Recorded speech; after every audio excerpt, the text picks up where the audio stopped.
Okay, clamps are off, the shelves are reasonably flat, and this is my narrowest width glue up. So what I want to do here is I want to make sure that these two edges are parallel. I can't guarantee that they are right now. So I'm going to joint this edge because this will be the show side basically, and then rip it to width. This shelf currently measures 16 3/8, and I need about I need about 16 1/4, and that's the dimension I'm going to use. It's going to be 16 1/4. All right, I need to locate 10 inches here off of and I'm using this as my center line. It's very close to exact center, but I took my rule, found this opening here, put it on the center line, then made marks at the 11-inch mark and the 1-inch mark, giving me my 10-inch spacing. So the nice thing about this ruler is it wraps around and drops a line on both sides. So there's my 10-inch mark, or my 10-inch spacing. So off of this I need to go 45 degrees in both directions. I'm just going to use my 18-inch tri-square here to get as far as I can.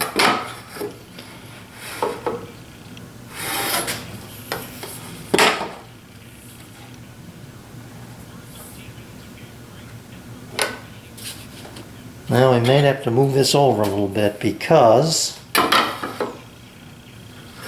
let's see where I'm at on this side.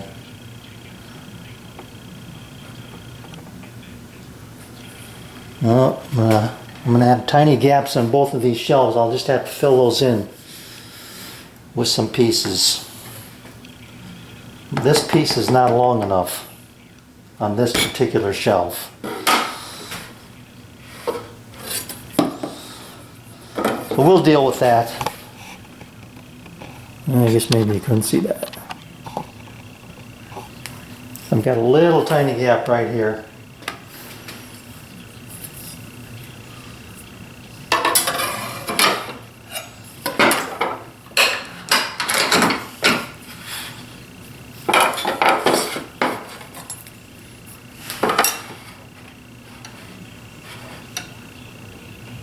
Alright.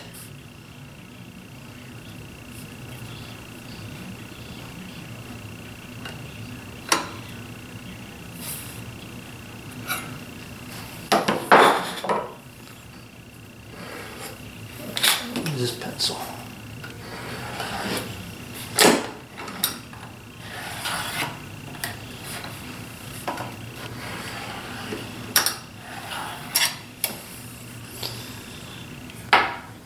And I've got a gap up here. So I'll just use some of these drops, make a piece in there, and because it's going to be buried deep in that cabinet, you're never even going to see that. All right, because I need these pieces to be identical, I need use one of them as a template. And so I picked another piece that did not have any voids here. My lines it's a full cut, I'll put it that way, for the 45-degree cut. Then after I make that, I'll lay out my my 90-degree cut here. Actually, I suppose I can do that now, off of the center line here. So I'm gonna use this piece. I'll use my track saw, and I suppose this could be done on a table saw, but when you have a tool like this, there's just no other way to do it. I mean, this is as safe as it gets. I'm going to move my cord here 1 second.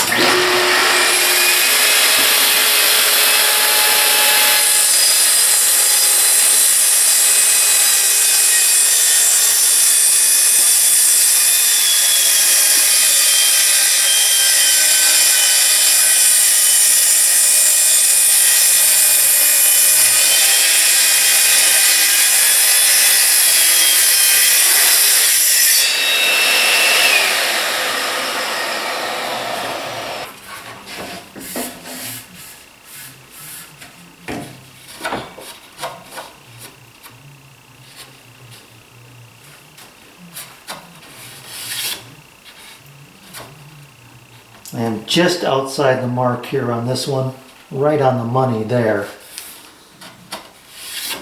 And hand plane this to the line and we'll be good to go. So I'll just clamp this in my bench here.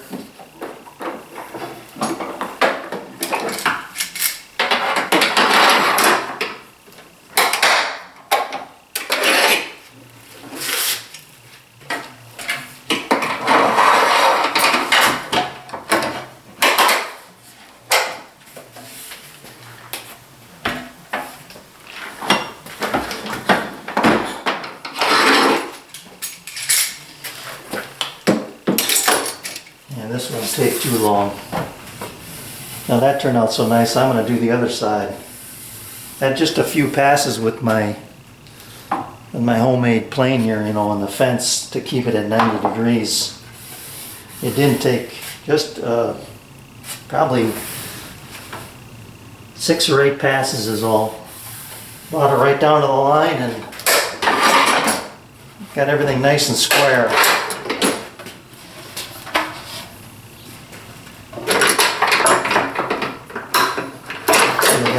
Line is it's on this side.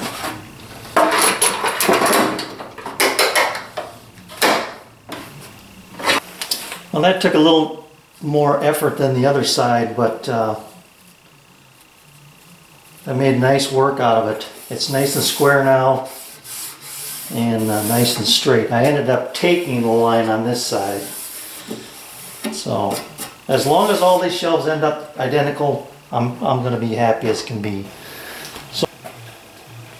Alright, I made my 45-degree cuts, made the first one, made the second one. The second one was longer than the first one. I don't know what happened. So I had to go back and lengthen the cut on my first one. They are now identical. Okay, this is my template.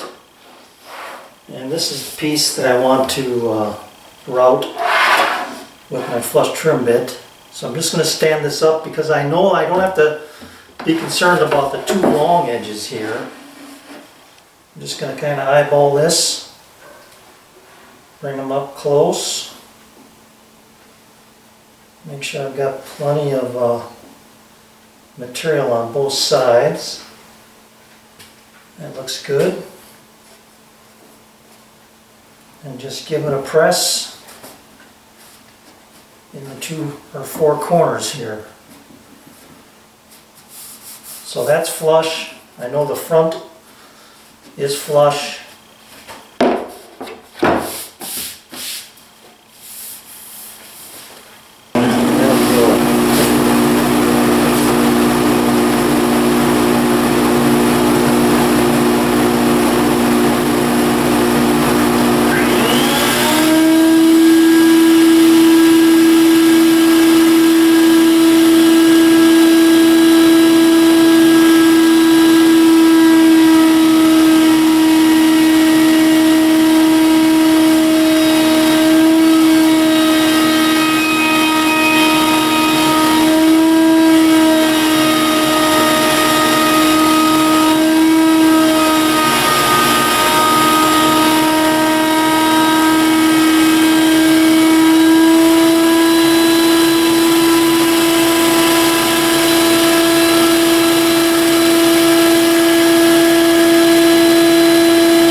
Against the grain on that long edge here, but that worked out all right. So templates on the top, beautiful, beautifully flush, perfect match.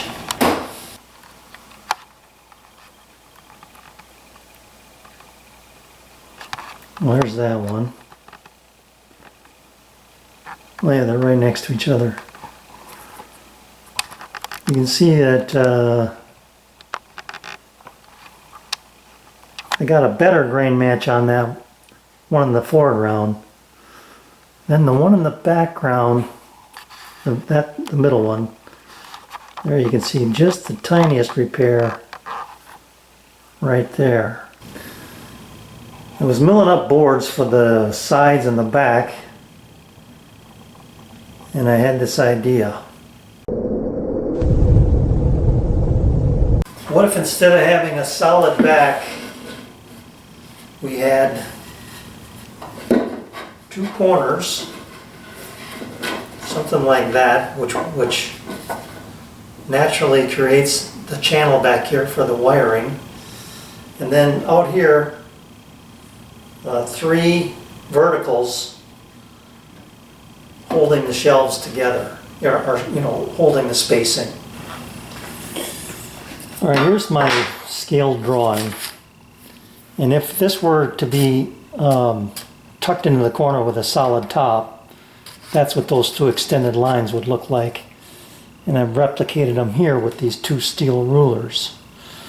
So from the corner, coming out 16 inches, that point lands right about here. And then on the same measurement on the other side, I'm about right there. Now that is about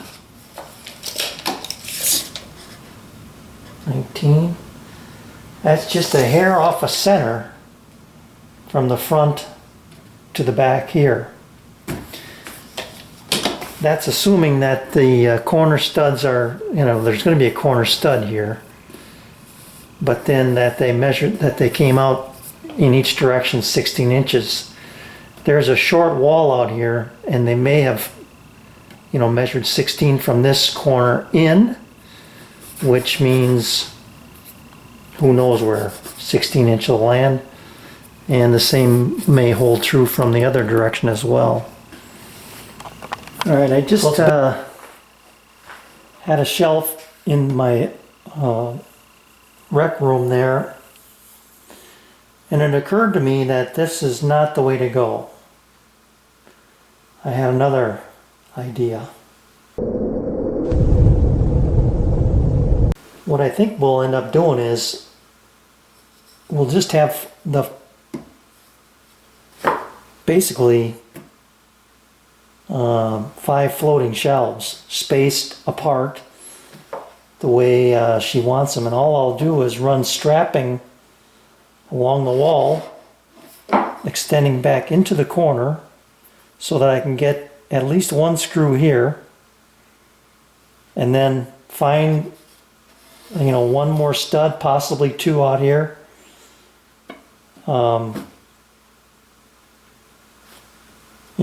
Put those into the wall, tuck the shelf back into the corner as far as it'll go, and then depending upon whether it's out of square, that this is 95 degrees or it's 85 degrees, I can then scribe the shelf to fit into the corner and get a nice tight fit. I think that's what I'm going to end up doing. So we don't need full sides, we don't need full backs. We just need some ripped pieces for strapping. Okay, I'm going to sand these up, get them prepared for whatever kind of finish they might want, paint or shellac or stain, whatever. And then we should be good to go. Thanks for watching.